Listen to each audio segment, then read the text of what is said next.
Hello and welcome. Welcome to session number 11. This is the last video in my Navigate the Narcissist 6-week co-parenting coaching course. Hi, I'm Grace Wroldson, the author of many books available on Amazon, including Co-Parenting with a Narcissist, 7 Self-Rules to Stay Sane. Your sanity is key to all of this.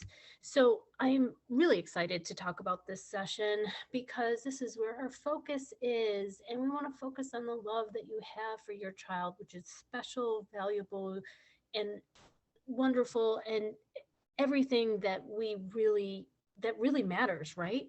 So this is the last session. I'm so glad if you've watched all these videos, all 11 of them. So glad that you're learning or hearing my story and my survivor wisdom. This is really peer-to-peer emotional support. So my survivor tip is use your energy for cheering on your child. Don't use your energy battling the narcissist, navigate around, sidestep, um, opt out, drop the rope.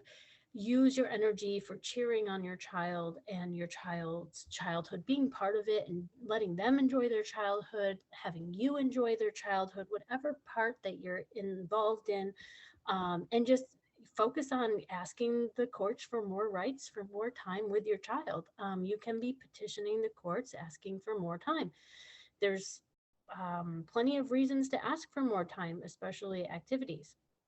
This is self-work, and I say it's the most important work you'll ever do. I'm talking about a navigate method. I created this just to help guide you through the process of change and transformation that I went through, going from having to parallel parent, being opposite parented, being counter parented, not parenting or co-parenting at all, to co-parenting with peace. How did that happen? Well, the change began within me.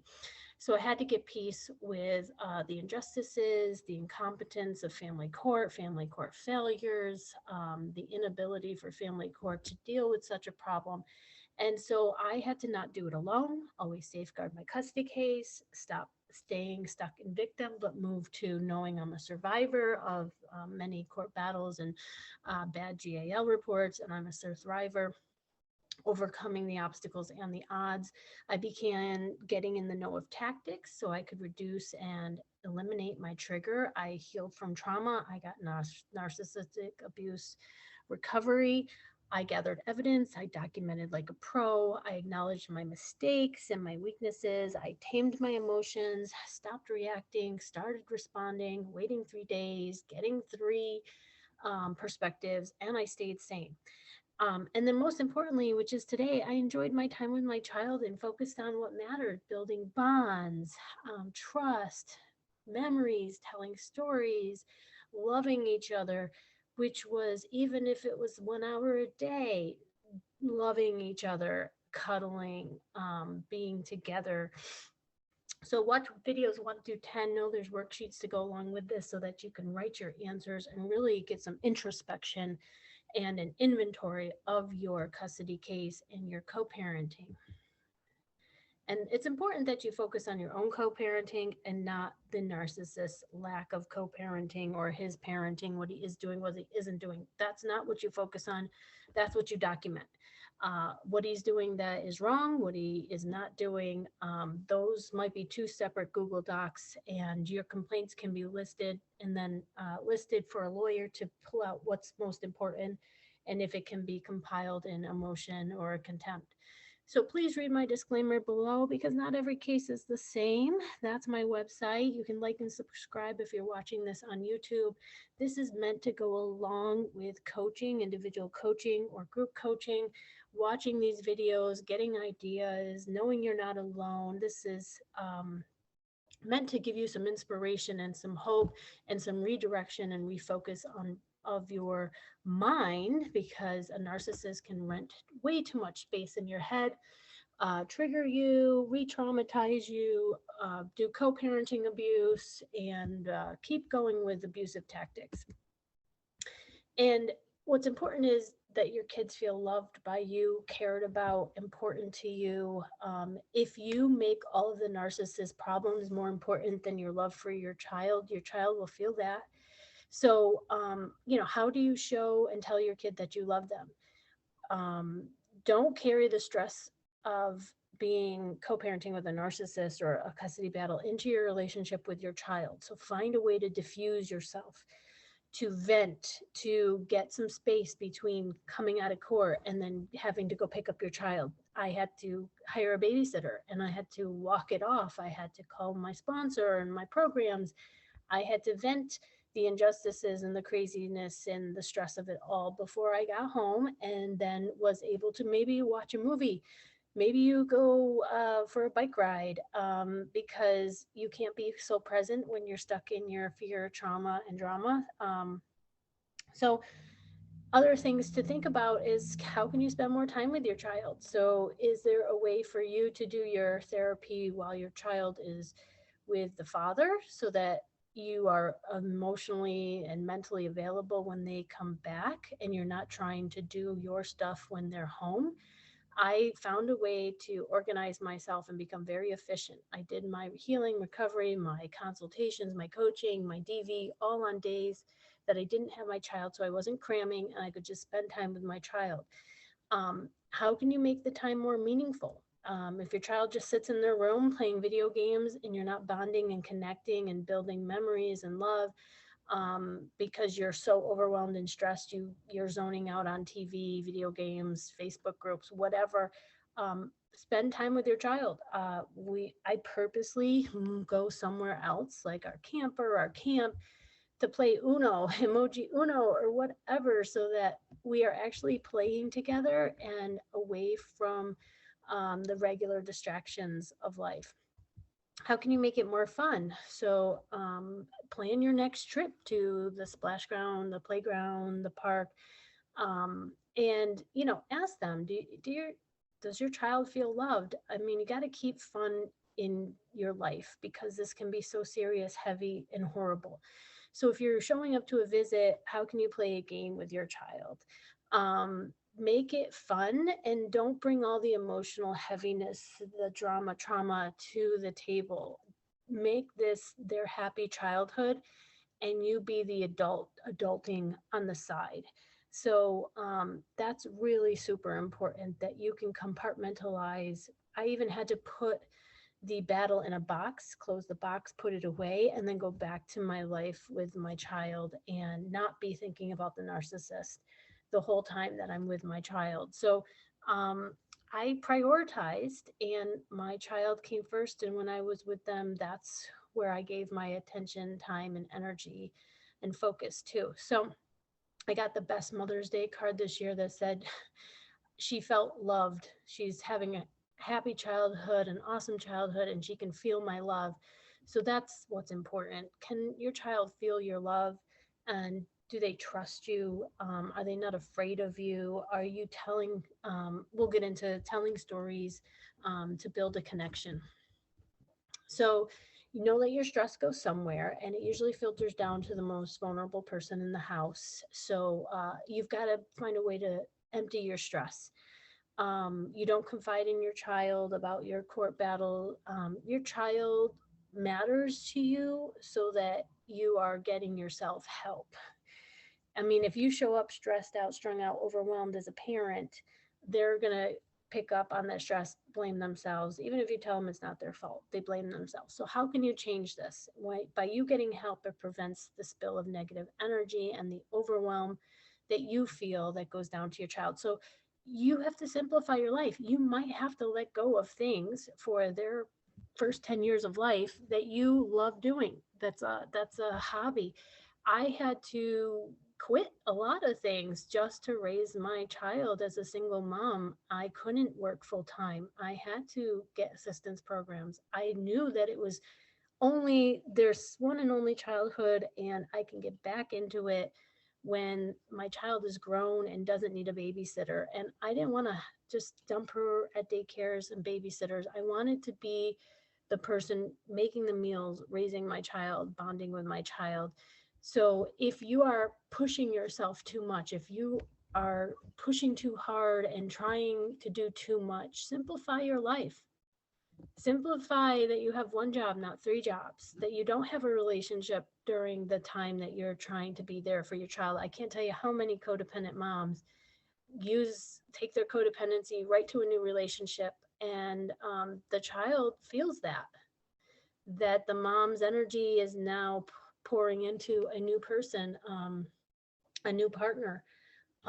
So I chose not to be in a relationship for the period of time that I knew mattered, that she and I just be with each other, and she don't have to blend into a family and fit into something else that I'm up to, or take a back seat to a relationship, or take a back seat to a career that I'm insisting upon keeping going. So I did let things go that weren't as important as my time with my child. And I simplified my life, and I had less going on so I could be more present. And you might want to think about that. I don't mean sacrificing every hope, dream, desire. I mean, maybe if you're dating, you date that person once a week outside of your home. Often, when you bring in a new relationship, the narcissist will up the game, feel threatened that you're replacing them, and start parental alienation, or weaponizing the child, or start up a new court battle. So maybe it's not it's not in your best interest and your child's best interest to go there. If you know that these are common triggers and common threads, why even risk it?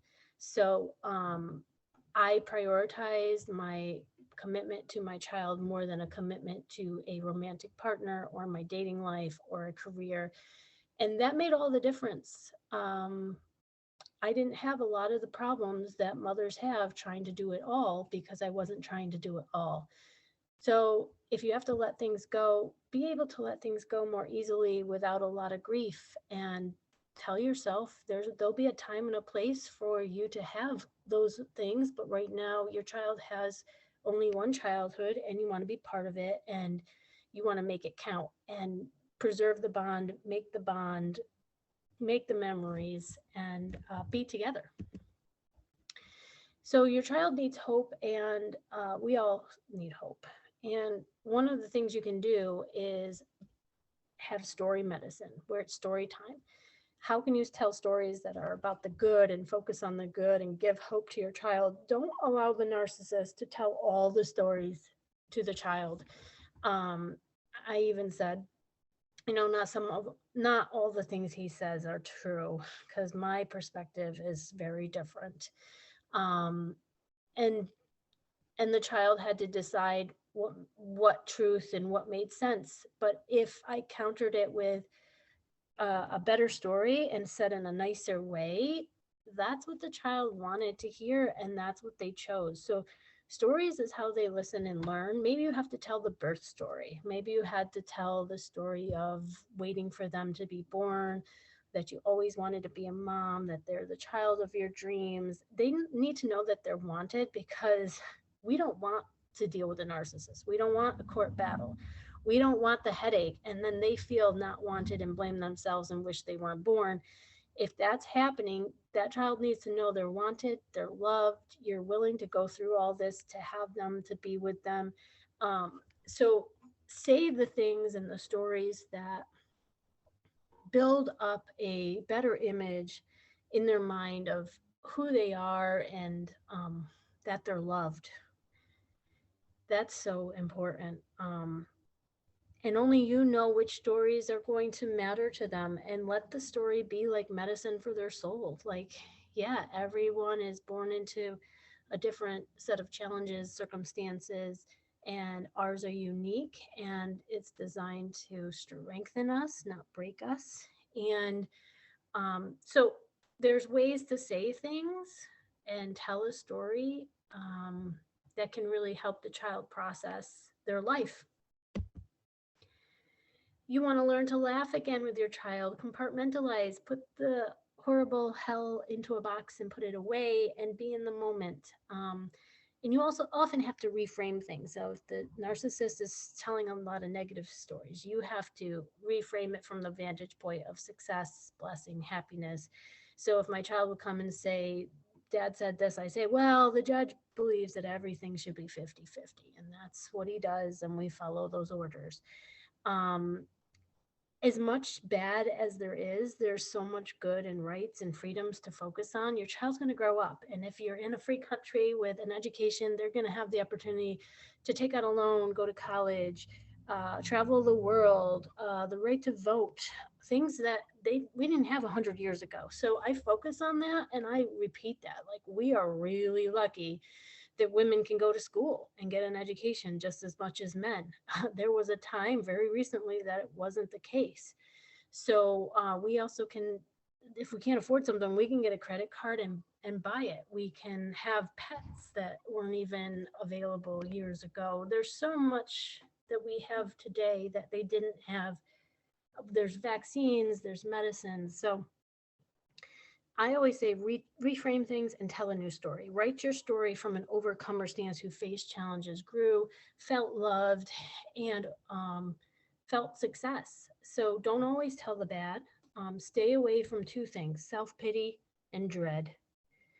If you go to the edge of the self-pity hole and fall in, it's really hard to get out. So stay away from the edge of self-pity by, you've got that new habit of listing your gratitudes. And now this is the chance for you to tell a new story of your survival and your life. You can talk about how happy you are single and how happy you are to not be in any relationship, how much happy you are just being with them.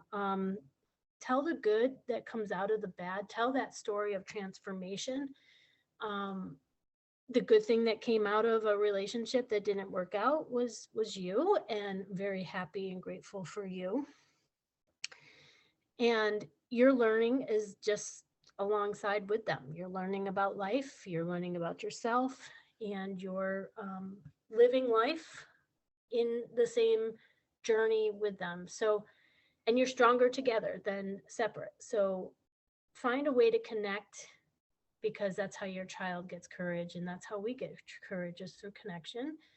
And find a way to build in hope, inspiration, laughter, um, and all the good stuff that needs to overpower any of the bad stuff that's happening. Even if bad stuff is happening, pull in extra good stuff and extra gratitude and appreciation for everything you have that people didn't have. I used to tell myself, after watching some documentaries in history on kings and queens throughout history had way worse problems than I have in family court. I mean, I've got some bad problems, and they had even worse. People were being beheaded, and uh, there was, getting sold off into marriage. I mean, now we get to choose to be with a partner and choose not to be with a partner. There's even kings and queens had more horrible problems than us everyday moms have.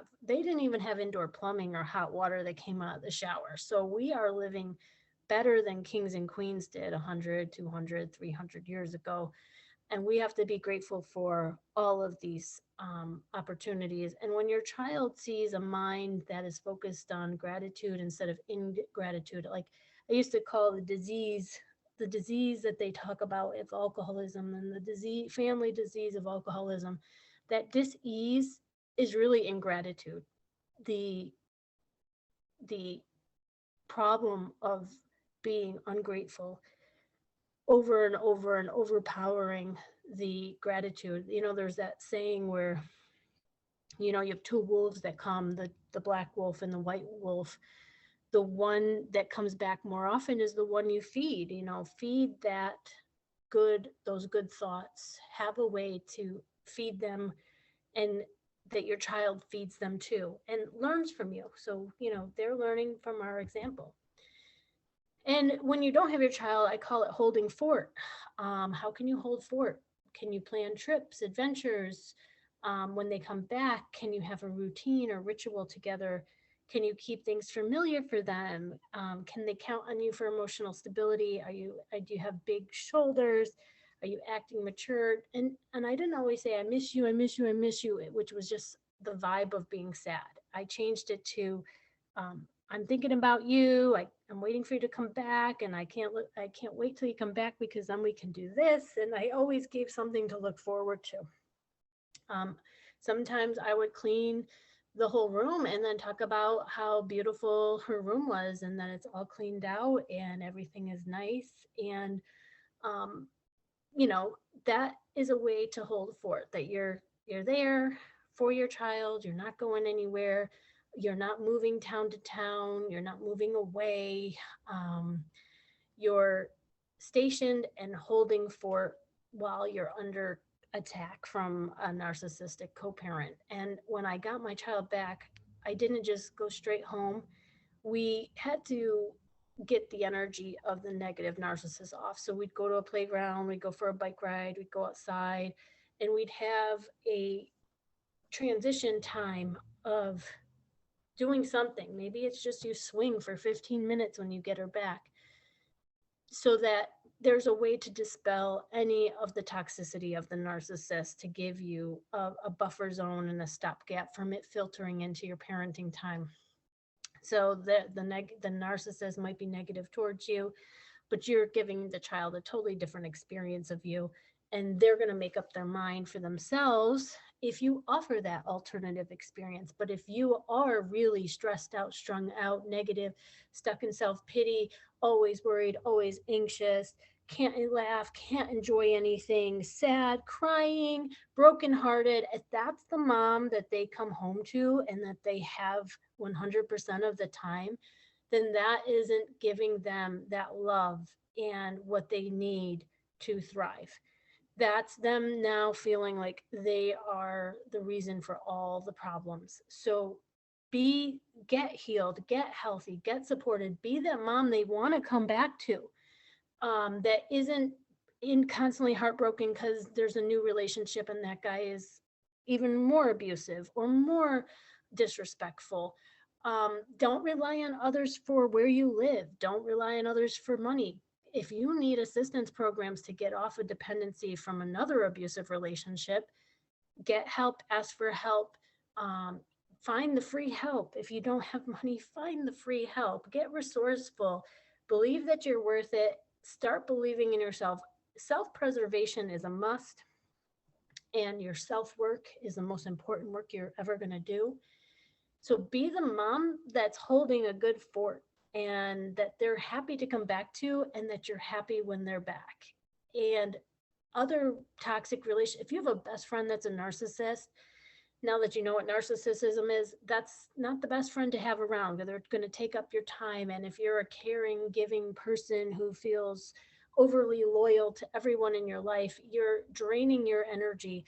So I had to buffer and shield and firewall myself from bad relationships that would just suck my time to be a mom out of my life and prioritize being a mom.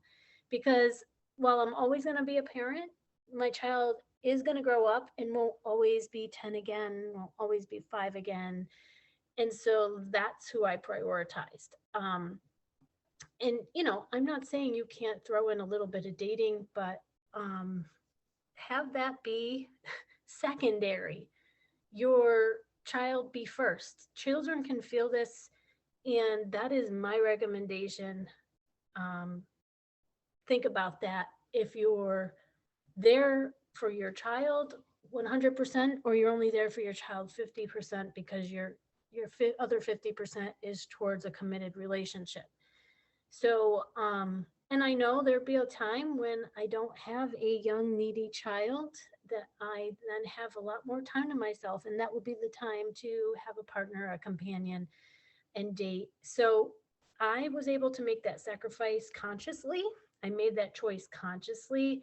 I didn't just run from my loneliness and get a new person to distract me. I stayed mindful and I stayed present, even for the pain of the loneliness of being a single mom. So I made those choices. They were healthier choices for me, knowing that I was suffering from codependency and lack of self-love, and had extreme loneliness and needed to process the trauma of being in a narcissistic relationship for that long. You can read my story and several books. This is the first one, Co-Parenting with a Narcissist, 7 Self-Rules to Stay Sane. Establish those self-rules. Learn to coexist. If the courts are making you, you have to accept the things that we don't necessarily like. And sometimes we have to accept what we think are unacceptable things. And that's so that we can move on and stop having the resistance of rejecting reality. We want to understand reality and live accordingly in the best way that we can. Second book, How to Fight a Narcissist and Family Court and Win. Hopefully, if you've been going along with this, you've read these books and you learn how I created strategies and moved from victim to survivor to thriver. I want you to move through that transformation too.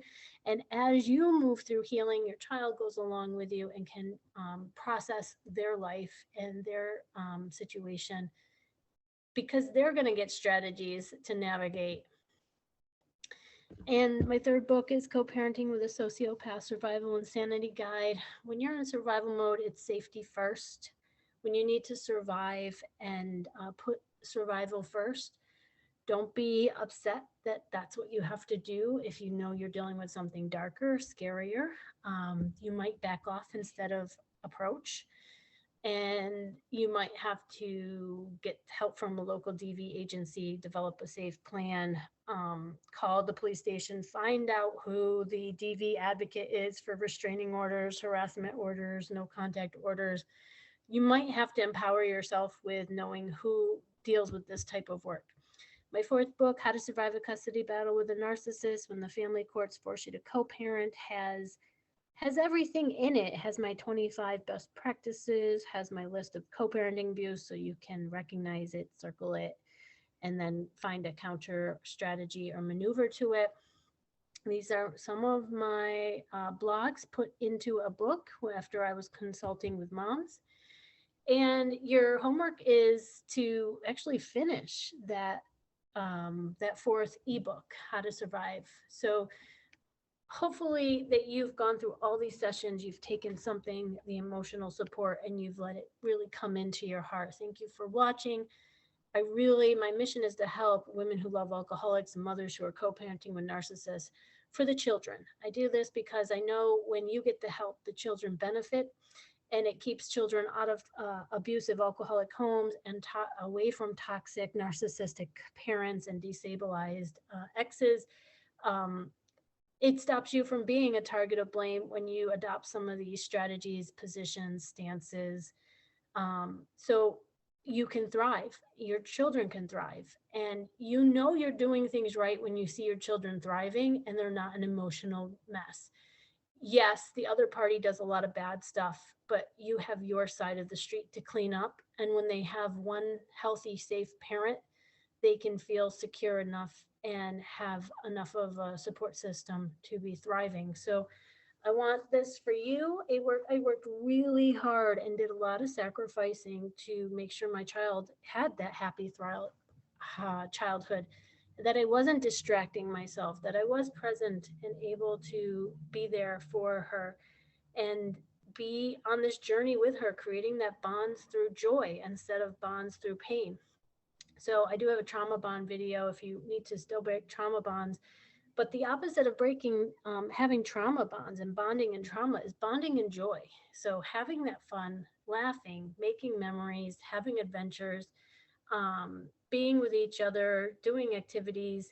You can bond in joy, even if it's movie nights with moms, is what I do, or playing card night Sunday night after dinner.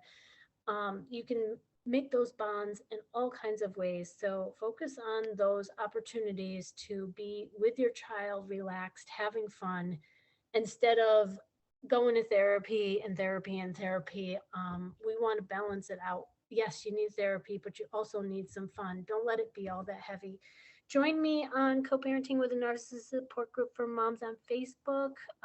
You can post, if you do post anonymously, please, to protect your custody case in case of their stalking or things that can be used in a trial.